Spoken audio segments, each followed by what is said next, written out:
बिहार के एक छोटे से गांव रामपुर में रामू नाम का एक गरीब किसान रहता था।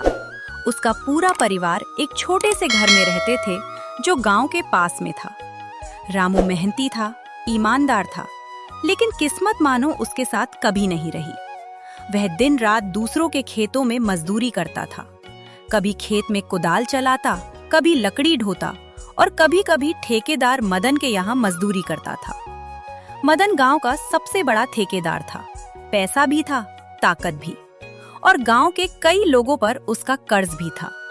जो भी गरीब उसके जाल में फंस जाता, उम्र भर नहीं निकल पाता। एक बार गांव में भयंकर सूखा पड़ा। खेतों में फसल नहीं हुई, तालाब सूख गए और मजदूरी के काम भी बंद हो गए। घर में खाने तक का संकट आ गया। रामू की बीवी गीता और उसका 8 साल का बेटा रमन कई दिनों से आधा पेट खा रहे थे। रामू की आंखों में लाचारी थी, पर पेट की भूख के आगे इंसान का सिर झुक ही जाता है। एक दिन उसने ठेकेदार मदन के दरवाजे पर जाकर कहा, मालिक कुछ मदद कर दो। 2 महीने से ठीक से काम नहीं मिला, बच्चे भूखे हैं, जब काम मिलेगा चुका दूंगा। ठीक है रामू, ले जा 8,000 रुपए, लेकिन ब्याज समझता है ना, तू महीने का 500 समय पर चुका देना, नहीं तो खेत गिरवी रखवा दूंगा। लाचारी में रामू ने सिर झुका लिया। पैसे लेकर वो घर आया और पहली बार ललन के लिए भरपेट खाना बना और तीनों ने भरपेट खाना खाया। सीता की आंखों में आंसू थे, खुशी के नहीं, डर के थे। उसे मालूम था कि ठेकेदार का पैसा आग की तरह होता है जो छूने वाले को जला देता है। दिन बीतते गए, धीरे धीरे काम फिर से शुरू हुआ। रामू सुबह से शाम तक काम करता, लेकिन जितना कमाता उसमें से आधा तो ब्याज में चला जाता।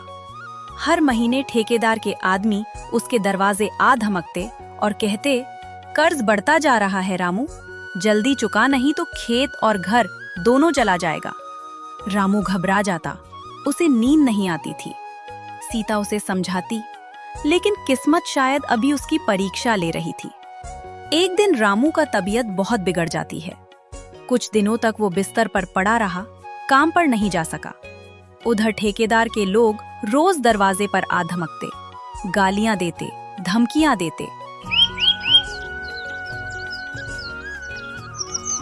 मदन खुद एक दिन उसके घर आया और बोला, रामू अब या तो पैसा दे या अपना खेत मेरे नाम कर दे, वरना तेरे ऊपर केस कर दूंगा। मालिक थोड़ा वक्त और दे दूं, मैं काम पर लौटूंगा, धीरे धीरे चुका दूंगा, खेत मत लेना, यही तो हमारी आखिरी उम्मीद है। सेठ को दया कहाँ थी।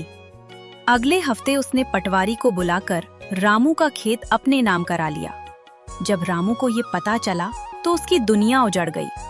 वो घंटों अपने सूखे खेत में बैठा रहा, जहाँ कभी वो और सीता मिलकर फसल काटते थे। अब वहाँ केवल धूल थी और उसकी टूटी उम्मीदें।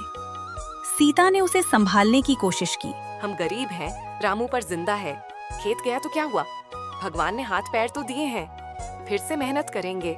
रामू ने धीरे से सिर हिलाया, पर उसकी आंखों में अब कोई चमक नहीं थी। समय गुजरा, उसने दूसरों के खेतों में जाकर खूब मेहनत करता और 2-4 पैसे कमाया। उसी पैसे से अपने बेटे लल्लन को स्कूल भेजना शुरू किया। एक दिन गांव में ठेकेदार मदन की तबीयत बिगड़ गई। उसका बेटा शहर चला गया था और गांव में उसकी देखभाल करने वाला कोई नहीं था। पूरा गांव उससे नाराज था। लेकिन वही रामू, जिसके खेत उसने छीन लिए थे, उसके घर जाकर दवा और खाना पहुंचाने लगा। मदन ने कमजोर आवाज में पूछा, तू मेरी मदद क्यों कर रहा है रामू? मैंने तो तेरा सब कुछ छीन लिया था। मालिक आपने मेरा खेत छीना था, इंसानियत नहीं। मैं गरीब जरूर हूँ, लेकिन दिल अमीर है। रामू मैं तेरा खेत वापस कर दूंगा। तू बड़ा आदमी निकला, मैं छोटा पड़ गया।